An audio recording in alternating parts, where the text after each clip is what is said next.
Langsung saja kita akan mengawali malam hari ini dengan materi dulu. Saya akan berikan materi yang singkat namun bisa mewakili dari yang menjadi harapan mudah-mudahan. Yang ingin saya sampaikan adalah pertama berkaitan dengan analisa ya. Saya yakin hampir semua orang pengen analisa yang valid, pengen analisa yang tepat, pengen analisa yang betul-betul akurat, sehingga ketika analisa, entry selalu tepat.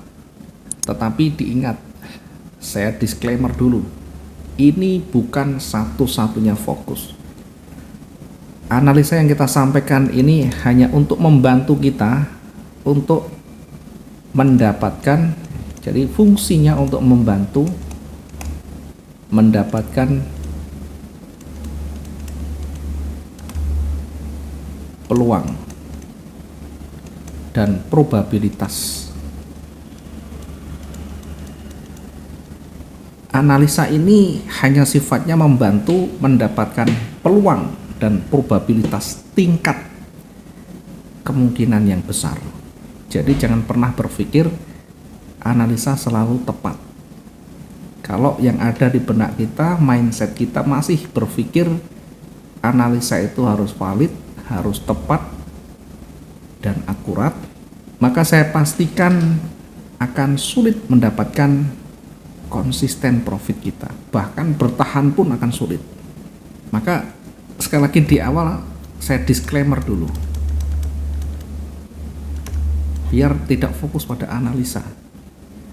Hanya trader pemula saja yang hanya fokus pada analisa, hanya fokus pada perkiraannya, dan selalu mempertahankan yang menjadi analisanya, merasa yakin, merasa mampu, dan merasa mungkin dalam latihannya selalu profit, mungkin dalam mencoba selalu profit. Silakan diuji, silakan dicobakan ya. Kalau kita hanya fokus pada analisa, begitu market itu berbalik, maka tingkat panik kita pasti luar biasa. Lah terus apa gunanya? Sekali lagi gunanya hanya untuk membantu mendapatkan peluang dan probabilitasnya. Dan ini wajib harus bisa. Setidaknya punya gambaran dalam benak kita. Pasar itu pergerakannya naik turun begini, minimal kita bisa tahu membaca. Sehingga tidak ngawur, sehingga tidak gambling, betul-betul murni gambling.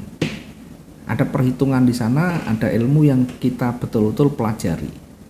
Namun demikian, tentu sekali lagi ini bukan fokus kita, bukan fokus utama kita. Ya, nanti kita akan pelajari yang pertama dulu ya. Meskipun sebenarnya ini biasa saya sampaikan di akhir-akhir ya, biar menjawab pertanyaan, biar menjawab penasaran dari teman-teman semuanya terkait dengan analisa, sehingga bisa dipraktekkan, bahkan bisa diuji. Kenapa hampir tiap hari yang kita analisakan itu mendekati pergerakannya di sekitar itu, kemudian targetnya sekitar itu, nanti setelah mencapai titik jenuhnya balik lagi.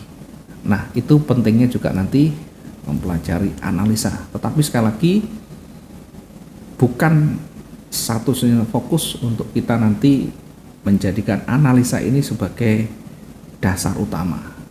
Rata-rata yang baru-baru atau pemula yang baru mengenal trading, yang senang-senangnya dengan trading, itu pasti mencari analisa, cari bukunya di mana-mana, bahkan cari tutorial sana sini. Yang pengen didapatkan adalah analisa itu valid. Ini juga kita alami dulu di awal-awal, sama. Saya dulu dalam posisi awal juga sama. Senang kalau kita analisa tepat, senang kalau analisa tepat. Bahkan di dalam ruangan itu sempat saya cetak banyak sekali namanya pola candle. Saya hafal semuanya, kemudian saya tempel-tempelkan di sana. Oh, ini doji berpeluang berbalik. Oh, ini angle wing, ini harami, ini marubosu dan sebagainya. Bahkan di ruangan penuh dengan tempelan gambar candle. Di awal-awal kita memang valid, senang sekali, luar biasa. Oh ini berarti ilmunya hebat sekali. Begitu sesinya berganti, begitu marketnya berganti, begitu kondisi market berbeda, pola yang terbentuk sudah ada, tapi begitu kita entry di situ marketnya berbalik. Terus begitu ya, marketnya betul-betul tidak bersahabat semuanya. Sehingga berpikir lagi, oh berarti ini ada yang tidak beres lagi ya, analisanya selalu gagal. Cari lagi sana sini, bahkan dalam kondisi yang mulai putus asa, mulai merangkaklah yang lebih nyaman ya. Orang belajar pola candle sudah kita pelajari, sudah kita hafal, chart pattern juga sudah kita hafal, sudah yakin di awal karena sudah mencoba praktek profit, bahkan profitnya sehari bisa 20%. Tapi seiring waktu gagal terus, habis akhirnya. Begitu berbalik marketnya tidak bisa mengendalikan, habis lagi. Maka sudah mulai goyah, sudah mulai kacau, sudah mulai cari titik nyaman. Maka cari namanya indikator. Sudah mulai cari titik nyaman. Pertama kita cari download ya, kita cari di Google ya. Kita cari semuanya gratis-gratis.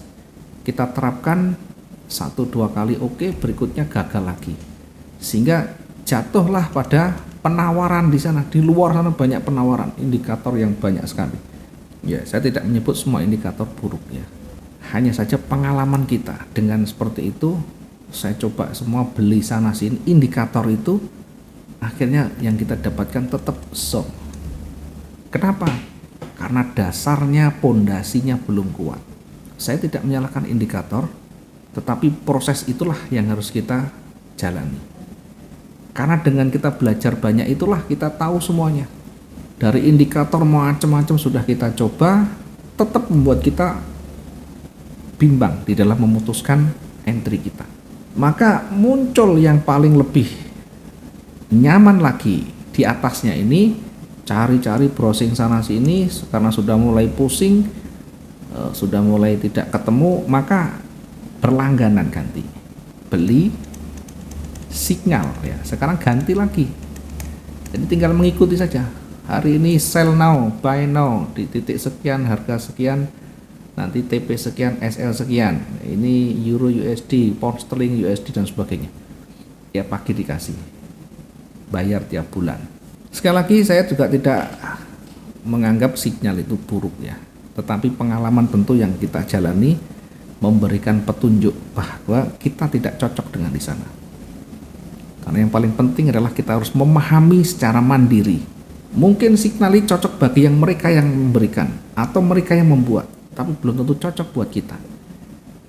Maka ini sudah betul-betul kita tidak bisa gunakan lagi.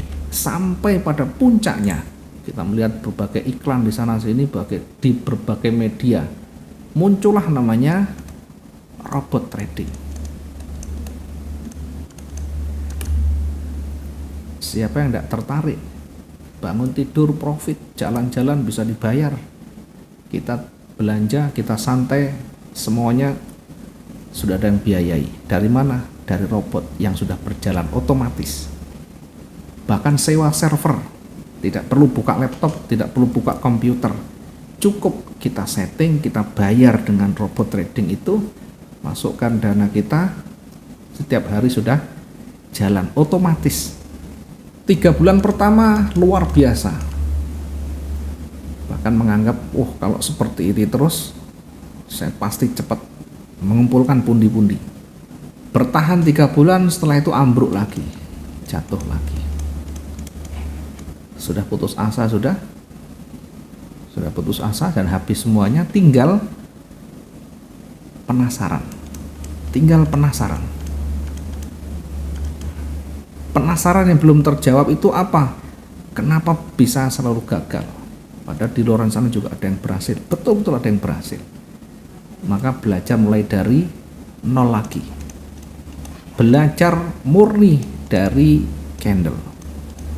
Setiap pergerakan selalu mencerminkan pelaku pasar, baik pembeli maupun penjual di sana.